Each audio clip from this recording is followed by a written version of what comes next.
Ladies and gentlemen, it is February, and that means we are getting closer and closer to the launch of Season 2. And with it, today we got our first trailer for the Ashika Island, the new resurgence map within Warzone 2. Now, with this, we are getting, of course, the new resurgence mode, but today a blog post came out that kind of details all of the various different locations throughout the map, but more specifically, and the thing I'm going to focus on, especially at the beginning of this video, is the story behind Ashika Island. In my opinion, it is already better than the story of El Mazrah.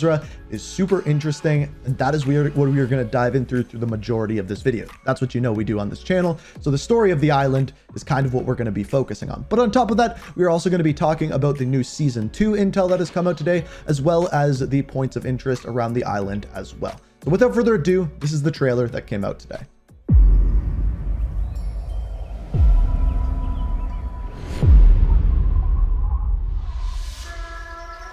You must forge your path upon this island of war.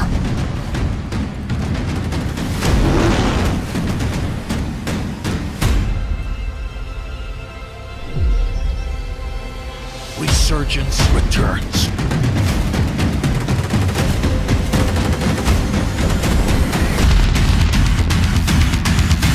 Free for everyone. So honestly, not too much to say about the trailer there. There hasn't been any information, at least that I have seen as of yet, that has been put out revolving around the player count of this game mode. I would be guessing it's about 40. It is developed by High Moon, which are the people that made Fortune's Keep. So we can assume a very similar play style to that map, which to me is a very big positive. Now, without further ado, I want to dive into the story behind this map because it is really, really cool. So this is the information they gave us, and then I'm going to break it down a little bit more as we do on the channel. Ashika Island, also known as Isle of the Sea Lion, is a part of a small archipelago located in an undisclosed location, somewhere in the APAC, Asian Pacific region. Latest missives indicate the isle is being used as a hub for the ultra-nationalist Kony group. Keep in mind, when they refer to that, they are talking to the people working under Vladimir Makarov. That is who the ultra-nationalists are, including the transportation of chemical and biological weapons. Current intel obtained by Redacted, that could be anyone, it could be Alex, it could be Price, we don't know, suggests noxious weaponry is being shipped from a suspected biolab facility in El Mazrah. Originally planned as a resort destination developed on Ashika Island, was halted in the mid-1990s due to Redacted and the sterling work of Redacted. I am not sure what those two redacteds are, but we're going to dive a little bit deeper in a second. But publicly, the reasons remain undisclosed. Since this time, travel to and from the island has been heavily restricted. This is where things get interesting. Recently intercepted communications suggest that elements of Shadow Company under the leadership of Redacted, there's two options for that, either it's General Shepard or Commander Graves, have taken control of the isle, seemingly on the hunt for members of the Kony group. While the location appears abandoned, there are whispers on the wires of Kony operators remaining active in the conflict zone. So essentially what is going on this map is there is two groups currently fighting. The ultra-nationalist Kony group working underneath Vladimir Makarov, and then Shadow Company has recently moved in to stop them. So technically Shadow Company are still being the good guys, trying to stop the ultra-nationalists under the leadership of what I'm guessing is General Shepard, but it could also be Philip Graves. Remember, we did not see him die in the campaign. This is something I was actually planning on talking about in a video later this week. But for now, we know that Shadow Company is moving in to fight the Kony group, and then somehow we, the good guys, are also being sent in probably to fight both of them. I think this is a story that'll be more and more fleshed out as we move on through the DMZ missions and things like that, and find intel, find things like that, and I'm really interested to see where this goes. It is super interesting that Shadow Company is making a return alongside the ultra-nationalists, aka Makarov's cronies. So like I said, a really cool start to the story, and I can't wait to expand on this. We'll definitely be talking more about it on the channel in the future, but that is the story we know as of now. The other new pieces of information we got today were some Season 2 promotional materials. The first one we have here is for Modern Warfare 2, and we can see our new character for Season 2, who is Ronin. He has a real cool real-life story. He is holding a samurai sword. I'm guessing this will be coming as a melee weapon, but we'll have to wait and see. The second image we have is for Warzone. We have Ronin front and center, and the other two characters are operators that already exist in game, including Rose. I do think their skins look cool. However, what I will say is it's a little odd to only see one new character on promotional material, and very curious to see what they'll be doing with that. So this here is the blog post. This is the Ashika Island overview. The first part here is where I took the story from, and then we dive into some of the more points of interest. I'm not going to read everything here. We're just going to kind of go through them, have a look at what we have to see. So first of all, we have Oganiku Farms. This is one of the main locations. This is one of the main locations. Then we have Lookout Ruins. This is kind of a ruined area. Kind of actually gives me some Rebirth Island vibes. Same goes with the North Beach here. Once we get into the greenhouses, these are obviously, well, greenhouses. They kind of look like hangars from Verdansk, but you get a general idea of what they look like. Town Center is another one of the main areas here. This is one of the named areas. And then we kind of have the North Sea Wall. Now, what I'm guessing here is in the seawall, as long as you're in the barricades, I think you're going to be fine. But if you get outside of them, I'm guessing the waves are going to be too big or something like that, and you're going to kind of be out of zone, if you want to call it that.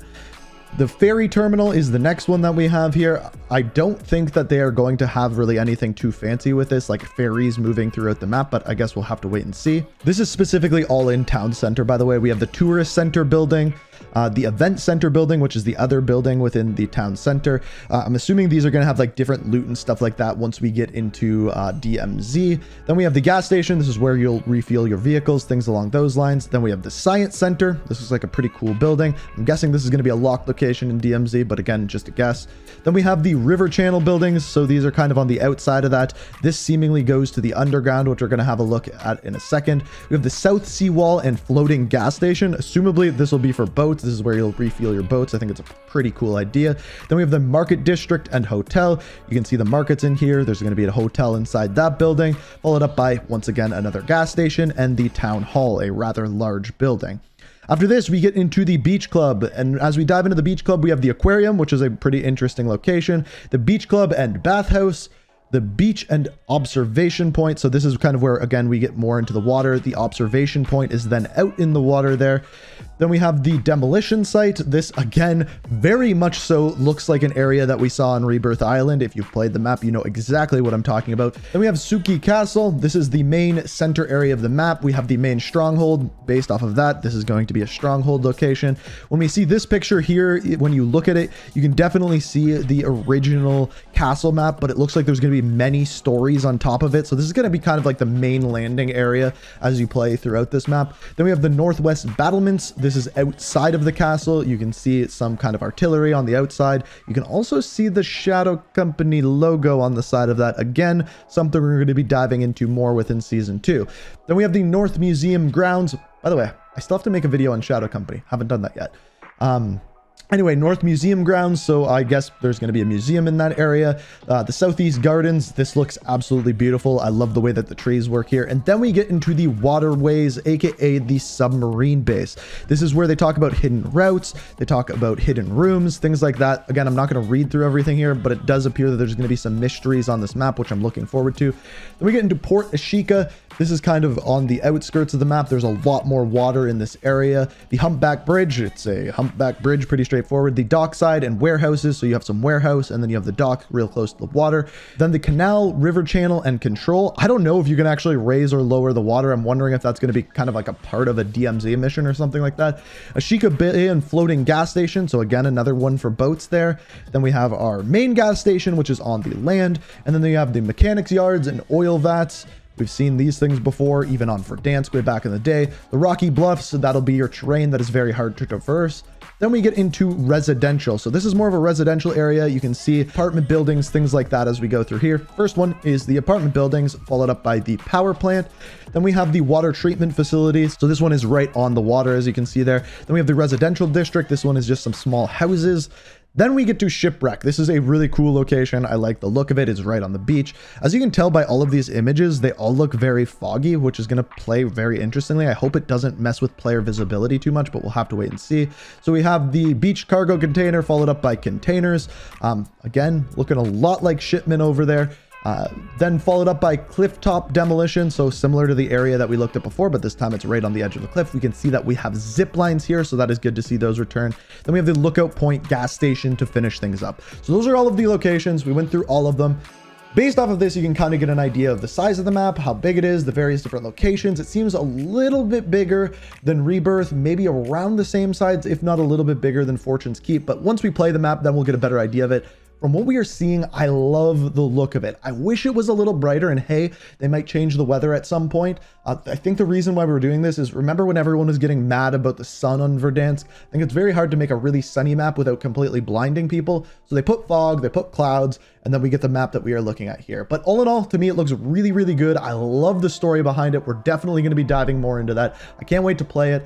That'll be happening on the 15th. But for now, this is the Season 2 information we have. We still should be getting a DMZ blog this week, followed up next week by probably getting the full lowdown of what is coming to the game. So stay tuned for that. If you enjoyed the video, hit that like button, subscribe to stay up to date on all my videos. And as always, thank you so much for watching. And until next time, peace out. We are reaching for the stars, but we're making this to us.